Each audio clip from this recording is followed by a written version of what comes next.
All right, go and open up your textbooks if you would at page 575. Page 575. Got a review today, got another review tomorrow, and then it's the exam. For anyone who happens to be taking it, obviously my students in here won't be. So tomorrow's lesson of review will just be me and no students. And so anyway, and then Scott, you won't be taking it, but who knows? People in the future may benefit from this review. Follow along, and again, your focus is not so much, Scott included, on the exam, but for future years. Stuff that you would be learning in Algebra 1, Algebra 2, perhaps even senior pre-calculus. Certainly some things you'd want to keep in mind for ACT, SAT testing when you get to your junior or senior year. So again, not that we have to know this for tomorrow's exam, but that we have to know this moving forward.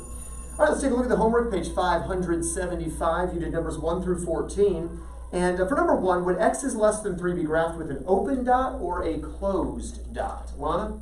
Open. Open dot, because there's not an or equal to. Number 2, what's true about the sides of two similar polygons, Josh?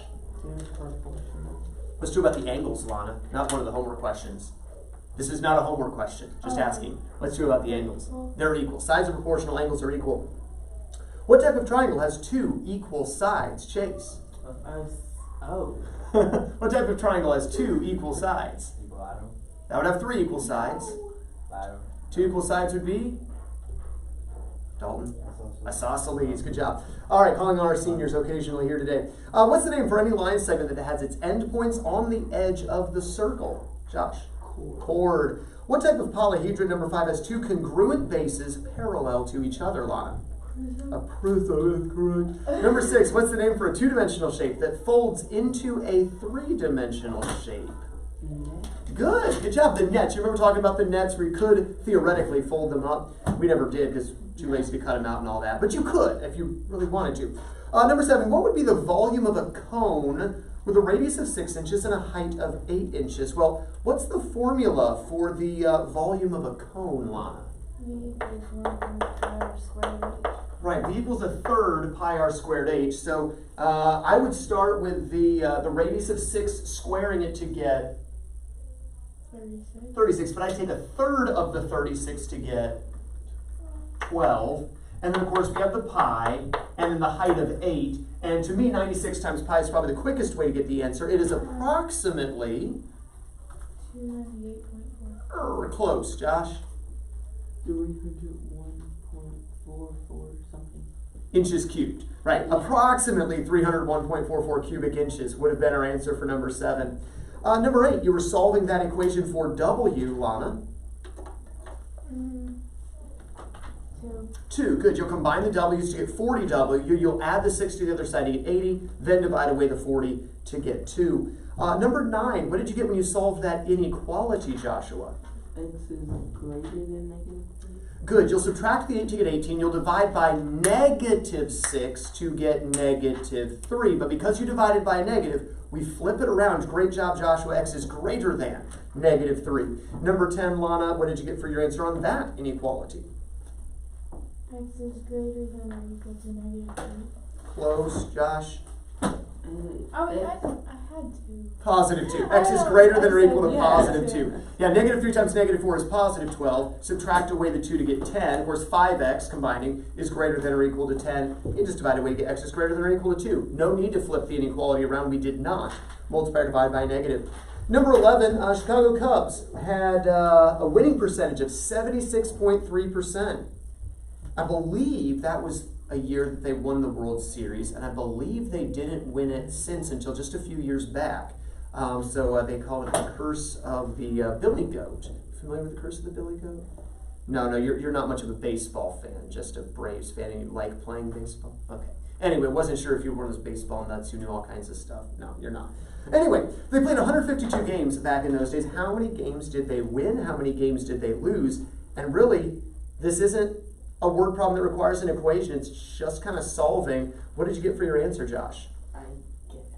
You guessed? Well, I did it, but I don't know if I did it right. Did you multiply by 0.763? Yes. Good. How many wins? 116. Perfect. 116 wins, which means how many losses? 36. 36. See, you didn't guess. You did it right. You knew. All right, number 12. Trisha and Trina, I almost called her Trina. Trisha and Tina are sisters. The sum of their ages is 34 years, but Tina is 6 years older than Trisha. How old is each? This time we did need an equation. And how would we represent Trisha and Tina? Lana? TR and TI. Okay, so Trisha and Tina, okay, because we're too lazy to write the rest of their names. But how would we algebraically represent them? X and X plus 6. Who's who? TR is X. Good. X Trisha's is- X, And then Tina's X plus 6. There we go. What was your equation? 2x plus 6 equals 34. Good. X plus 6, or 2x plus 6 when you combine is 34. We find that Trisha is 14. and Tina is 20. 20. Good job. Questions on that? All right, then number 13, finding the perimeter. What shape is that, Joshua? A parallelogram. Yeah, a parallelogram. And of course, we know for a parallelogram, the opposite sides are parallel, but they're also equal. So if the top is 10 centimeters, class, then the base is also 10 centimeters. If one side is 70, not drawn to scale, obviously, then the other side is also 70. So what is the perimeter here, Josh? 47.6 meters. I think you tried to find the area. 160. 160 centimeters. We have 70 plus 10 plus 70 plus 10 gives us 160. I put that on my paper. I don't know what I have. All right, well, let's take a look at number 14 for redemption. Maybe you were looking at that answer, I'm not sure. You're supposed to find the surface area and volume of that cylinder. What's the formula for the surface area of a cylinder, Josh? Probably had to go and look this up, unless you just have a great memory. That one was the 47.6. Well, what's the formula? What formula did you use on number 14? Pi r squared h. That'd be the volume. Volume is pi r squared h. What about the surface area formula? 2 pi r h plus 2 pi r squared. Good. The 2 pi r h is essentially the area of the rectangle that wraps around the cylinder. 2 pi r, the length, h, the width or the height. And then pi r squared is the formula for the circle at the bottom, but since there's also a circle at the top, 2 pi r squared. What did you get for the surface area of your cylinder? 47.6. Close. I got 48.67. Should have been 48.67 meters squared when you calculated it. What about the volume, Joshua? 11.78.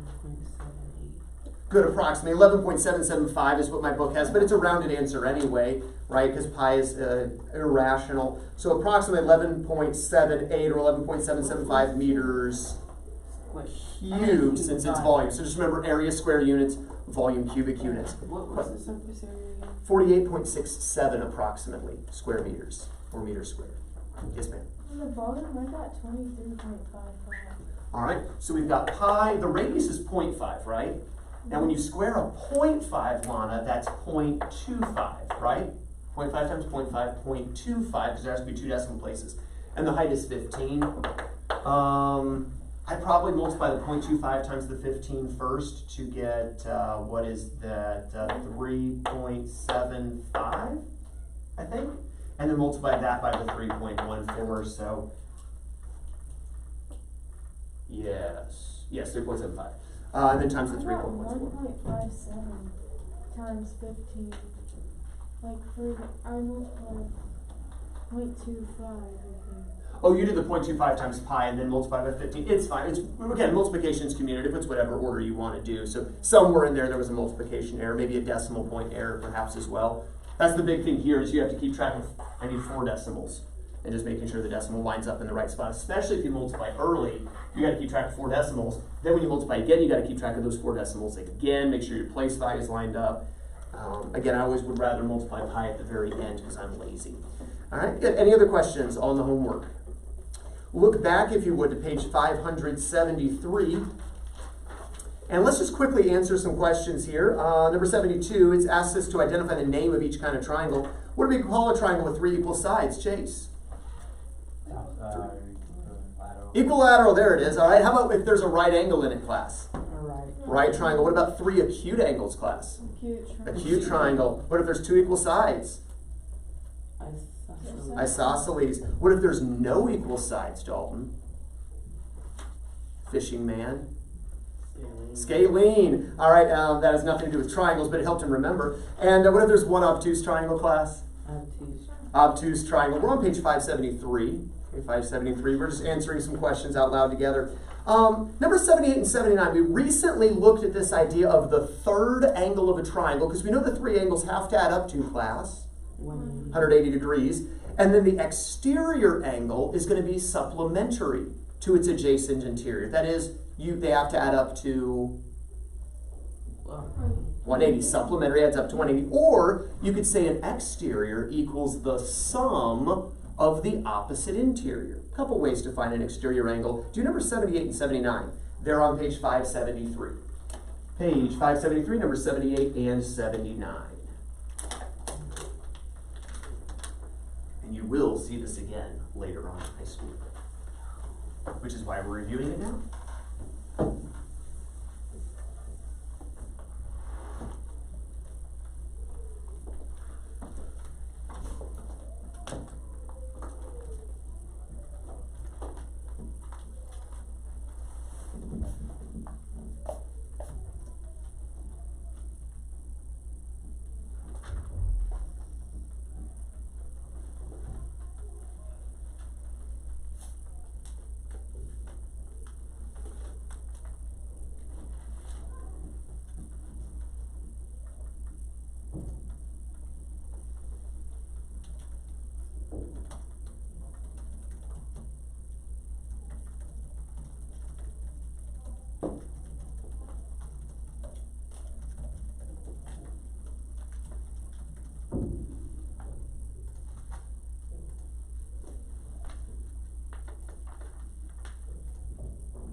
All right, let's see how we did. On number 78, what is the measure of that third angle, Lana?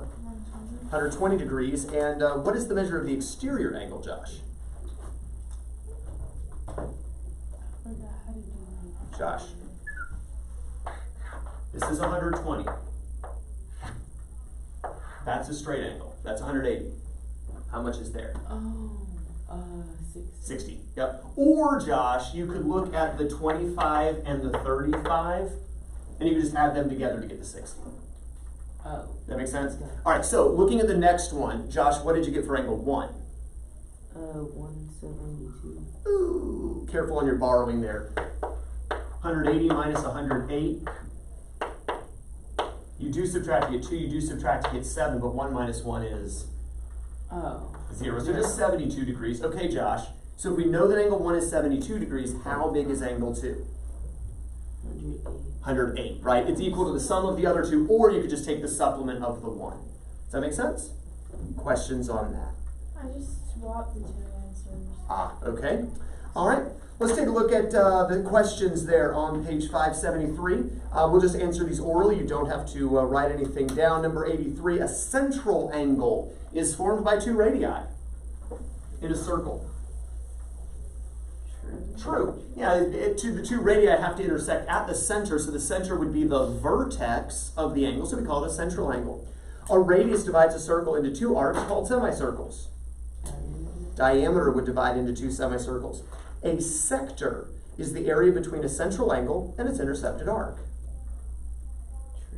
True. You have the central angle and the arc, that pizza slice, if you will, is called a sector. Number 86, polyhedra are the three-dimensional figures with no curved surfaces. True. True. That's what we call any solid object that's made up of just faces. A rectangular prism will have 12 edges. Picture for a moment a box. Will there be 12 edges, true or false? True. Right, we're going to have 4 on the front, we're going to have 4 on the back, and we'll have 2 on each side, 2 additional edges on each side, so that makes a total of 12 edges. Number 88, faces of a regular tetrahedron. Do you remember what a tetrahedron is? Something about triangles. Yeah, it's a triangle on the bottom and the triangular faces come up. It's a pyramid, but instead of a square base like the pyramids in Egypt, it's a triangle on the base. So would a regular tetrahedron be made up of 4 equilateral triangles? No. Yes. What makes it regular is that they're all equilateral everywhere. So yeah, you put 4 equilateral triangles folded up, it would be a regular tetrahedron. Number 89, the name for a polyhedron with 2 6-sided bases would be a pentagonal pyramid. Hexagonal pyramid? Well, if there's 2 bases, it wouldn't be a pyramid. Pyramids come to a point. What's it called if there's 2 congruent bases? Hexagonal prism? Hexagonal prism. It's a prism, but since they're 6-sided bases, hexagonal prism would be the name there. It's been a little while since we talked about this. This was back in January. Number 90, 3-dimensional curved figure with 1 curved surface and a hole in the middle is called a torus. True. True. We also call it Donut. Krispy Kreme. All right, number 91. A cone has 2 circular bases. Wait, no. A cylinder. A cylinder has 2 circular bases. Good. A cross section is a single slice of a 3-dimensional figure. True. That is true. All right, 93 to 104. Take a few minutes, see which ones you can do from memory, and then if you need to, go back to chapter 6 and look some up. You can do that.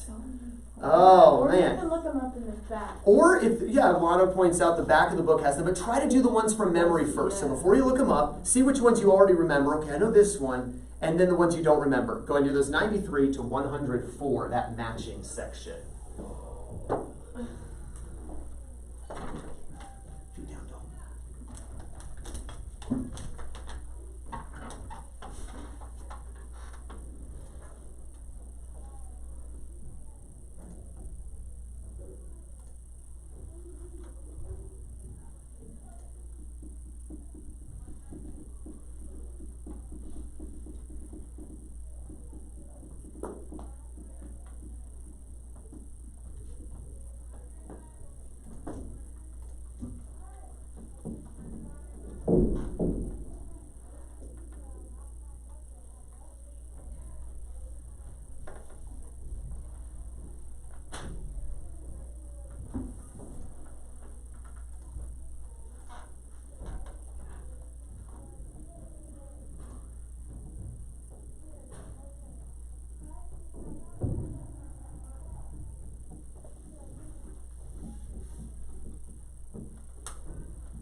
Moments like these, you're thinking to yourself, I am so glad I worked hard and got exempt from this final. Yeah.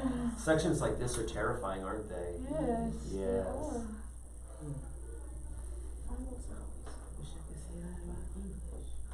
Well, English isn't as terrifying, though. Yes, it is. Oh, it is. Okay, never mind. It's Sometimes, terrifying.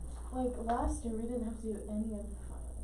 Well, yeah, that was just bad luck because of coronavirus. I Well, mean, that good was luck good because of luck for coronavirus. us. Yeah, that's right.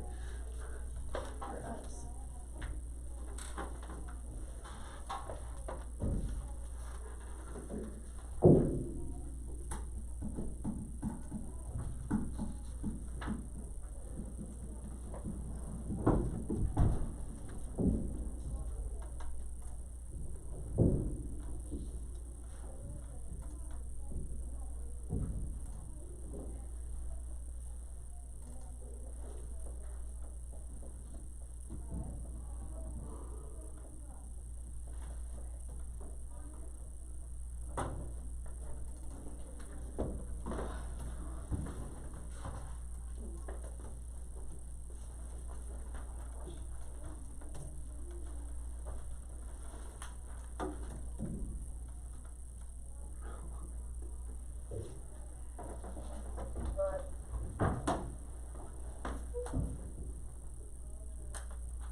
just another minute or so, and then we'll go over the answers and see how we did on the ones, see how many we got from memory. How about that?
Let's see how we did.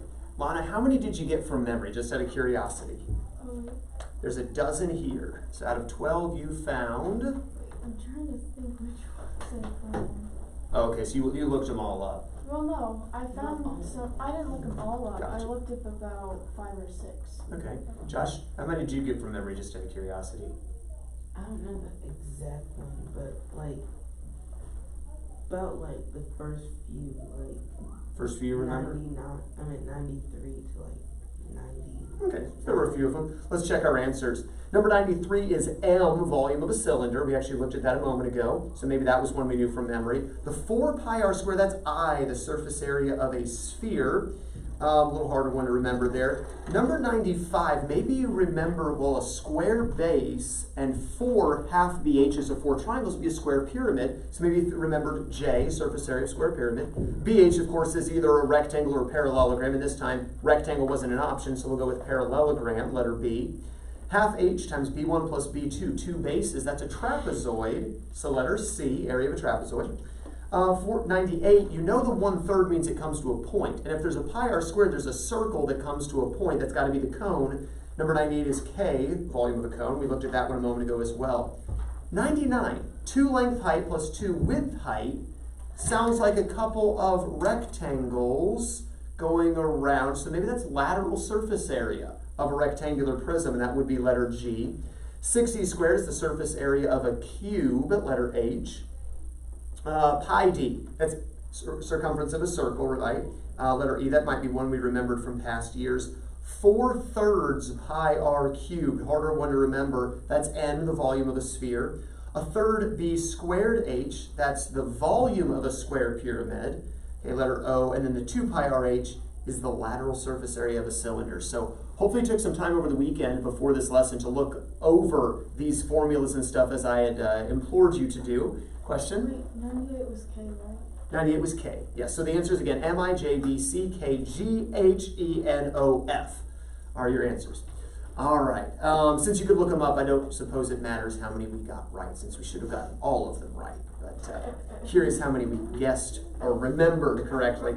Let's see, let's have you do several of these just there at your seats. Let's have you do 106, 108, 112, and 115. So let's just do 4 of these next several problems, picked somewhat at random, maybe for a purpose as well, for those taking the exam. But 106, 108, 112, and 115, go ahead and work those problems there at your seat.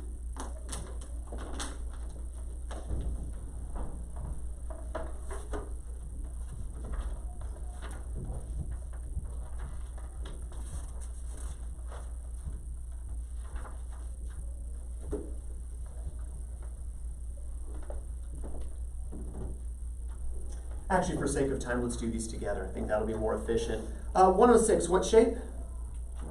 Trapezoid. What's the formula for the area of the trapezoid?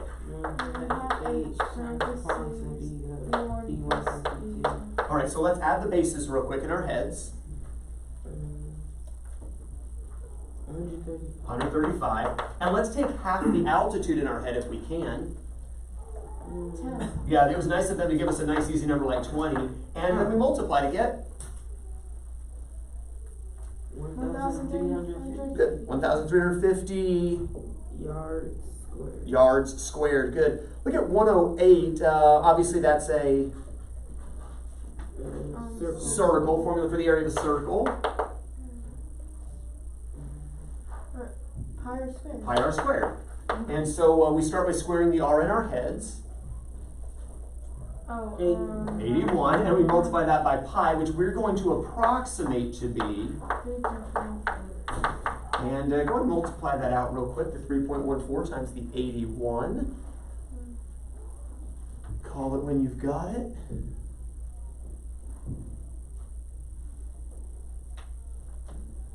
Bring back memories, Chase.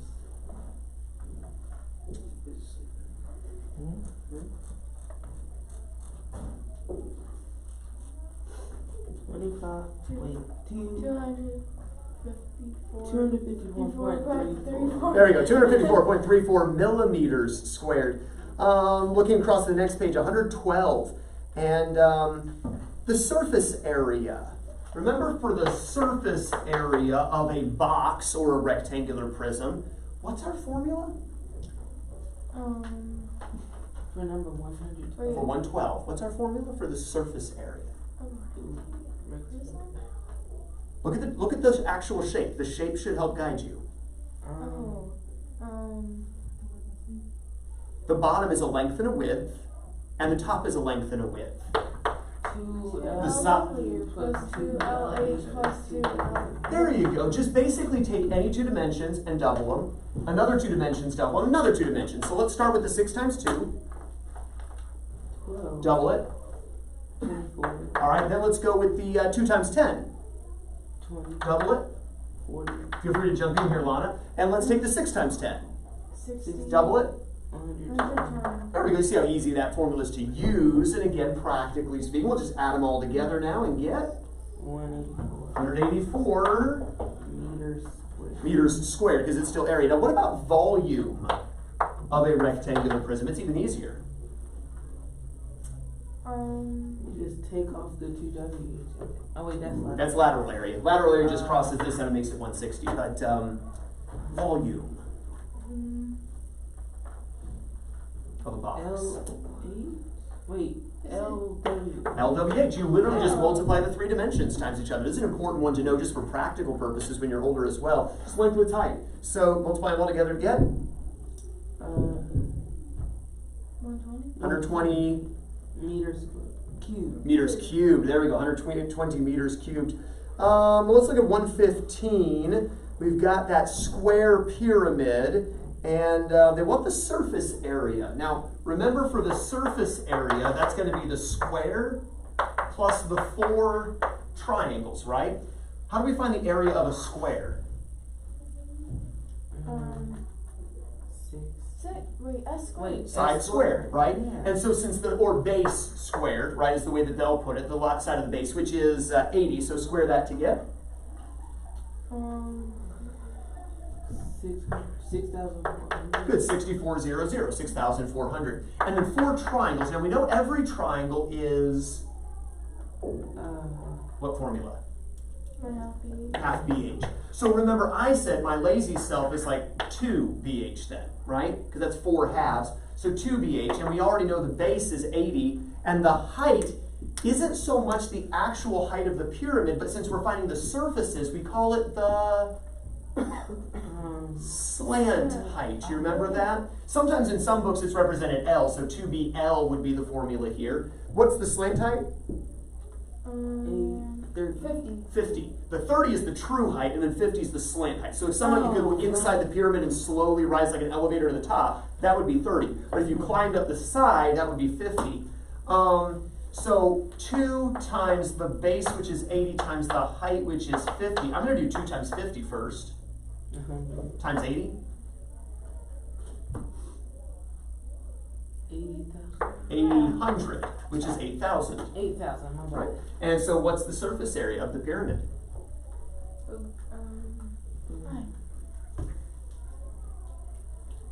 72. 6,400 plus 8,000? Wow, I can't remember. 64 plus 8 is 72. Plus 5 0. 8. Never mind. 14,400. Oh. 14,400 square feet. We're making this way harder than we need to. Let's say it's because it's a Monday. Let's hope we're not already mentally checked out here on me. Look at the second part, though, finding the volume. And remember I said that for a pyramid, its volume is basically a third of what it would be if it were a box, right? So if we had a box and it were 80 here, and it were a square box, it'd be 80 here, and it'd be 30 here. But a pyramid is a third of that. So the volume of a pyramid is 1/3 LWH. Or since the length and width are the same, 1/3 B squared H is the formula that we memorized. Well, obviously 80 is the B, that needs to be squared. The height is 30, and we have a 1/3. Well, let's do a third of 30. 30 of 30 is 10. 10, thank you, there we go. Okay, and then 80 squared. 6,400. 6,400. So what's the volume of this pyramid?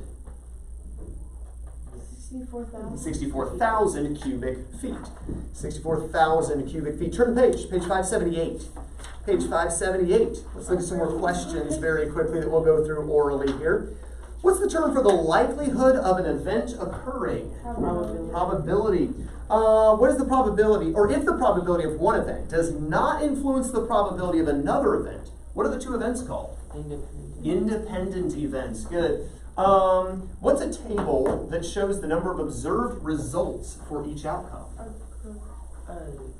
This is not so much the chance of something could happen, but things have actually happened and we've recorded the choices. It's called a frequency table. You remember that, where we say, okay, this many people picked this many people picked this many people picked this. Therefore, in the future, we can assume that this percent will pick this, because that's what people picked in the past. So, frequency table. What value must all probabilities be less than?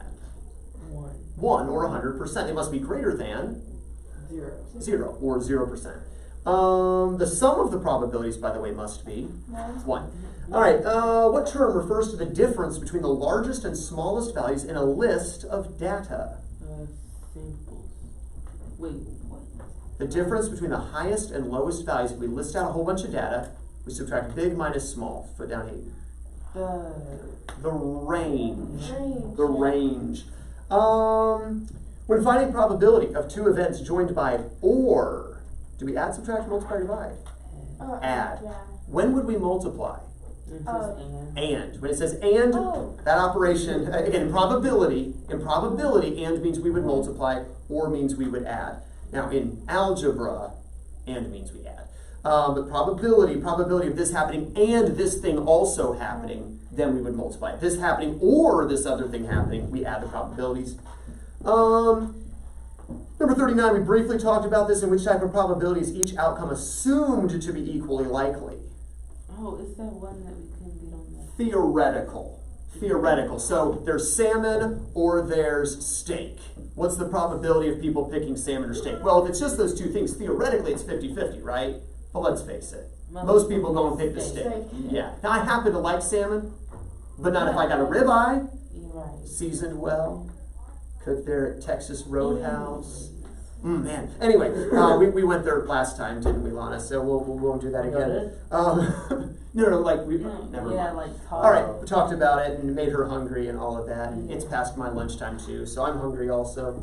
But theoretically, they're all equally likely, but really we know who's picking the other, which is why we talked about relative frequency. Based on relative frequency, 80% of people are picking the steak, maybe more than that. So we're gonna have a whole lot more steaks ready than we will salmon fillets. Anyway, number 40. Why is the following list of probabilities not valid? Because they don't add up to 1. Right, the sum is not equal to 1. In fact, the sum is greater than 1 if you were to look at it pretty closely there. What's the probability of an impossible event? 0. What's the probability of a definite event? 1. Probability of impossible is 0, definite is 1. Number 42. How would we write out 10? By the way, how do we read that, first of all, Lana? Isn't it like 1 times 2 times 3 times 4 times 5 times 6 times 7 times 8 times 9 times 10? Close. It's 10 times 9 times 8 times. We start with the big number and work our way down to 1. But what do we call it? How do we read it?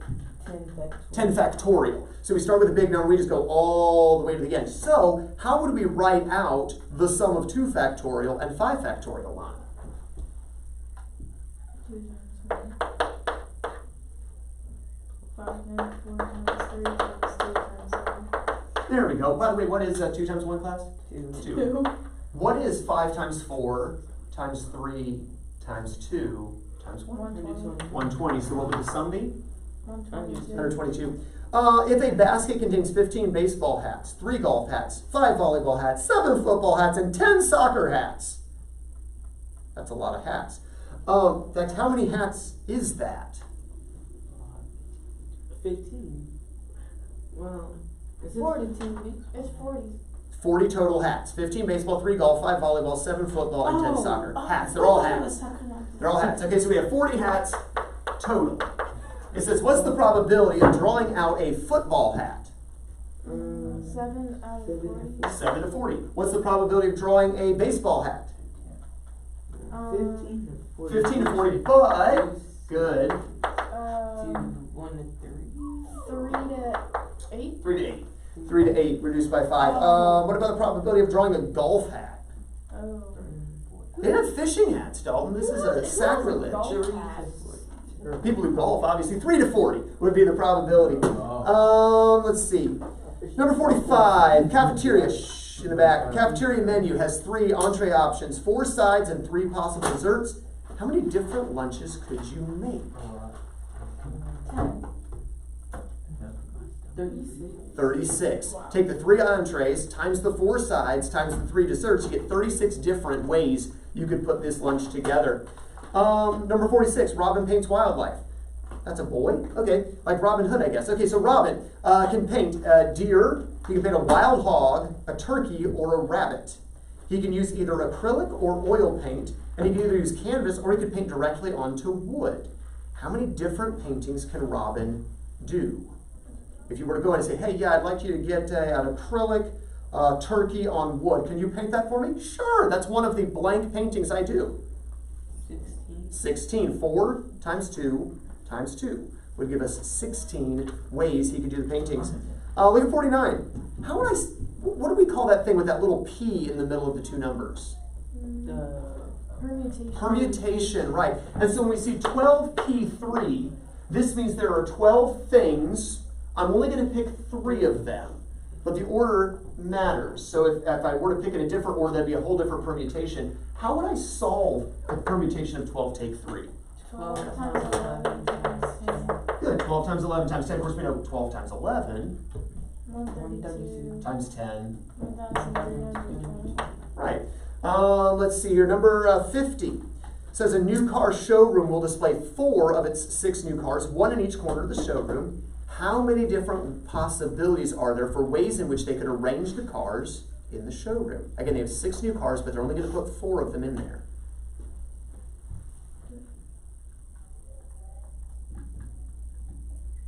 How would we set it up? 180. Close. Oh wait.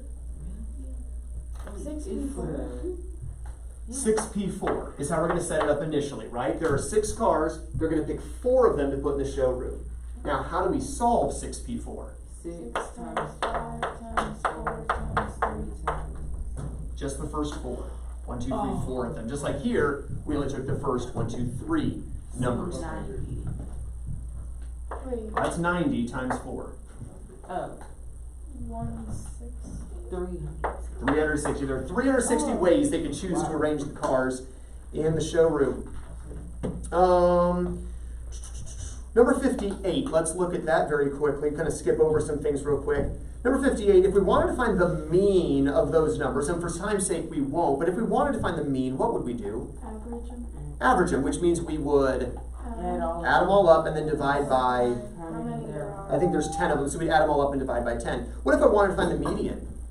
You The see the middle? middle? But we have to do something before we find the You middle. have to list them in order. Tick them off. Right, we'd have to list them in order from smallest to greatest. What do we call that process? Ranking. Remember, we would rank them in order from least to greatest, and then, you're right, we would kind of tick them off until we get to the middle. Now, in this set, there wouldn't be a middle. There'd be two middle. What would we have to do with those two middle values? You add them up and then divide by 2. Right, we'd have to average those two middles to get the median in this case. What about the mode? And then See which one occurs. the most. Yeah, see which one shows up the most. Can you tell by looking which one's the mode? 5. 5. You would tell even easier if you'd ranked them, right? And then it says the range. Well, the range is easy to find if you've already ranked them as well, because remember, the range is the difference between the Highest and the lowest. highest and lowest. So again, just a quick refresher there. Number 52 to 56. We're going to end the hour with these problems here, 52 to 56. Take a few minutes to work these, and then we'll go over them.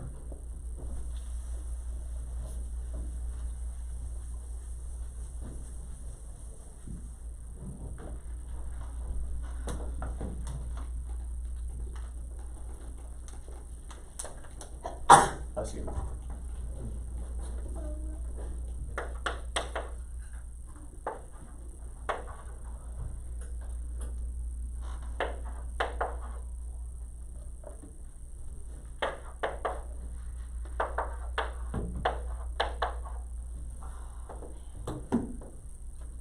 Do we need a refresher here?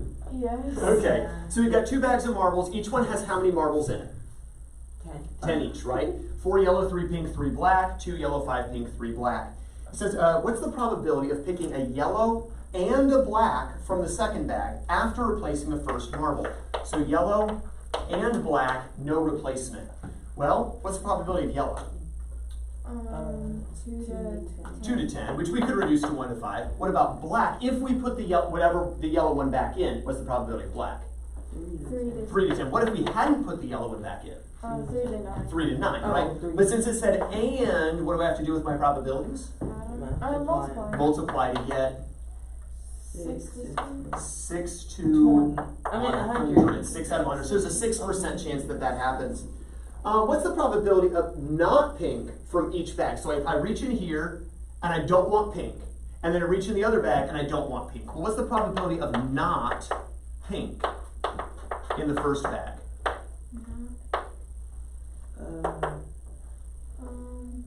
7 7 to 7 to 10, right? Then in the next bag, what's the probability of not pink? 5 to 10. 5 to 10. So I don't want pink here, and then I don't want pink here either. How would I find the probability? Subtract. Not pink and not pink. Multiply, because again, it's an and situation. Not pink from this one, and also not pink from that one. And I'm going to go ahead and reduce here 5/10 to do 1 to 2. That way it makes my life a little easier on the multiplication. 7 to 20. 7 to 20. Algebra 2 coming back, right? End of the year of Algebra 2. Let's see, 2 pink in a row from the second without replacing the first. So we want pink and then pink without replacement. All right, what's the probability second back of pink on the first draw? 5 to 10. And if we don't replace, what's the probability of pink on the next one? 4 to 9. 4 to 9. There's only 4 pink left out of only 9 left. And again, I'm going to reduce here. But again, since it's an and, we multiply to get. Actually, I'm going to cancel 4 it. to 18. 4 to 18, which reduces to 2 to 9. There was a second reducing we could do there. 2 to 9. Yellow, then pink without replacing the marble from the first bag. So yellow, then pink. What's the probability of yellow? 4 to 10. 4 to 10. What's the probability of pink if we don't replace? 3 to 9. 3 to 9. Let's reduce each of those. Let's say 2 to 5 and 1 to 3. What's the probability then? Those in the back, please. 4 to 30. It would, or 2 to 15. 2 to 15 if we were to reduce all the way. Last one we want to look at, black or pink from the first. What's the probability of black from the first? 3 to 10. Pink from the first. From the first. We're still on the first bit. 3 to 10. And it says or, so we're going to add to get 6 to 10 or 3 to 5, our probability there. All right, homework. If you are going to be continuing these lessons and these reviews, homework for this evening is to do page 585, numbers 1 through 16, and our exam will be in lesson 178. Page 585, 1 through 16, the homework, that's what I'll be going over at the beginning of the next video, and your exam is in lesson 178. Is that